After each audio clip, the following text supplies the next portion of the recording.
All right, let's dive right into this explainer and take a look at how one single building in downtown Los Angeles became, without a doubt, America's most infamous address. Look, if you've spent any time online over the last decade, you've definitely heard the whispers. We're talking about those chilling stories of unsolved mysteries, sudden disappearances, and just this seemingly endless string of tragedies all tied to one specific spot, the Cecil Hotel. To put the sheer size of this place into perspective, we're talking about a massive structure that has hosted well over 1 million overnight stays since it first opened its doors. But today, we're not just going to sit around and tell ghost stories. We are going to completely unpack the actual anatomy of a myth.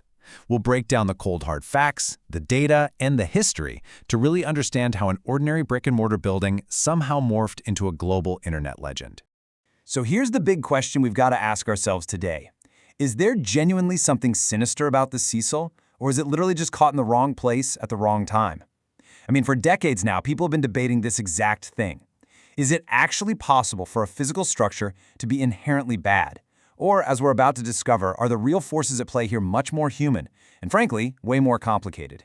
Let's take it all the way back to the beginning. Section 1. America's most infamous hotel. Okay, believe it or not, the Cecil absolutely did not start out as this dark, foreboding place. Actually, it was the exact opposite. When it opened up back in 1924, LA was booming. It was growing incredibly fast, and this hotel was designed to be a super glamorous destination. They were aggressively courting wealthy businessmen and tourists looking for a high-end, elegant place to stay. But, cities change. Over the following decades, downtown Los Angeles took a massive economic hit. Homelessness in that specific area spiked sharply, and the neighborhood surrounding the hotel just became increasingly troubled. So the Cecil couldn't really be that luxurious hotspot anymore.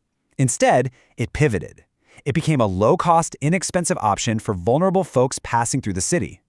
Fast forward a bit to 2013, and one highly publicized event suddenly catapults this aging building into absolute, unprecedented global infamy.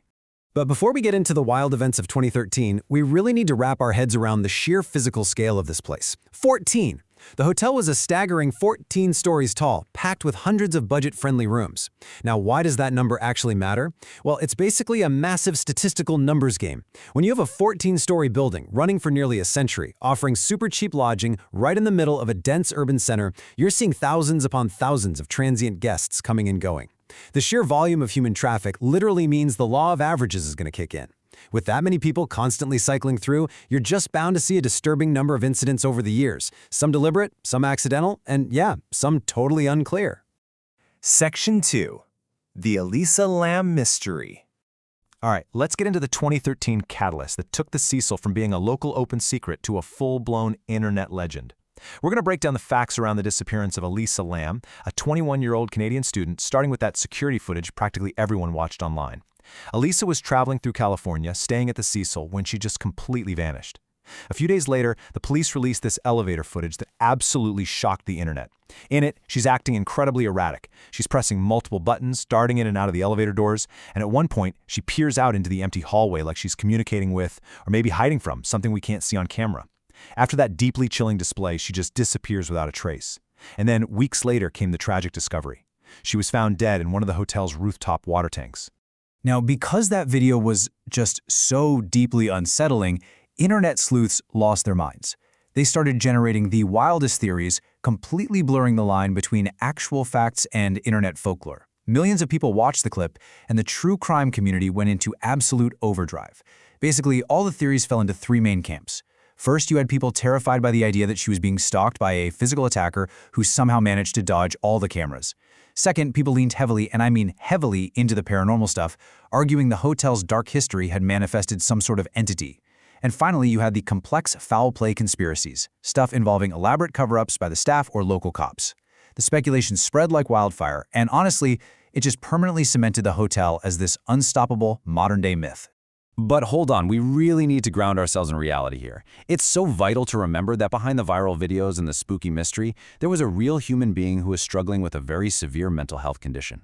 While the internet was having a field day spinning ghost stories and analyzing frame rates, the official medical ruling came back as a tragic, accidental drowning. The authorities officially listed bipolar disorder as a significant condition in her passing. It's a pretty stark reminder, isn't it? History is rarely as cinematic as a haunted house movie. We are talking about a real family that lost their daughter. But, as you can probably guess, the internet collectively refused to let the myth die, and those online theories kept spinning for years. Section 3. The anatomy of a myth. Okay, let's do a hard pivot away from the ghost stories for a second and look at the cold, hard data. Why did so many tragedies happen in this one exact spot? Well, there are 4 highly logical, real-world reasons why the Cecil became such a hotspot for accidents and crime. Essentially, it functioned like a massive pressure cooker. First, you've got that enormous guest capacity we talked about. Hundreds of rooms over decades equals a massive statistical probability for tragedy.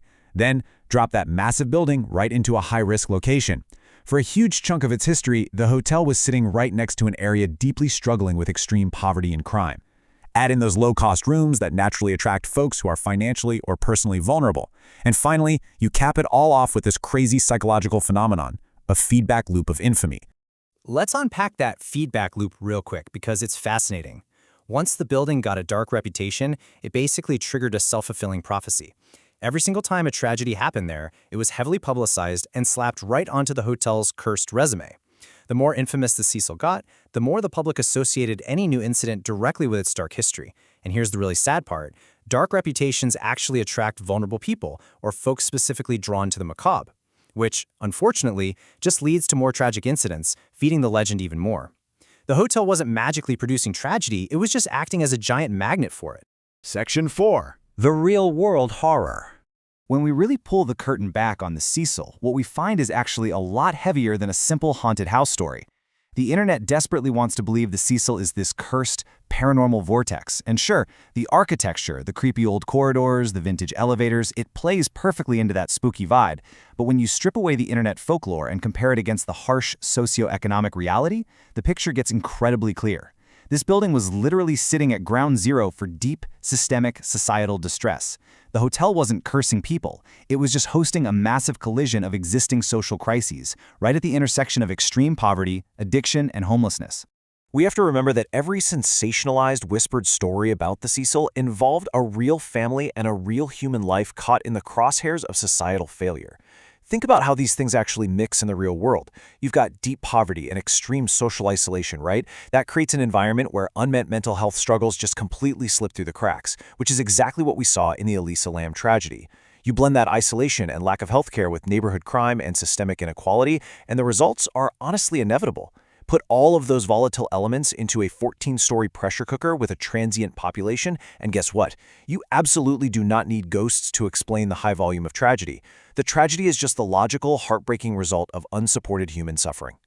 Eventually, the Cecil closed down as a traditional hotel. But as we know, the story never really faded away. For decades, tragedy after tragedy slowly transformed this completely ordinary building into a total internet obsession. So I want to leave you with a final provocative thought. Maybe the absolute darkest part of the Cecil story is that real-world inequality is infinitely more terrifying than any ghost. The Cecil didn't need to be haunted to be frightening. Reality was already enough. When you finally look past the viral videos and the spooky folklore, what stares back at us is simply our own society. Thank you so much for joining me for this explainer. Keep asking questions, always look past the myth, and I will see you next time.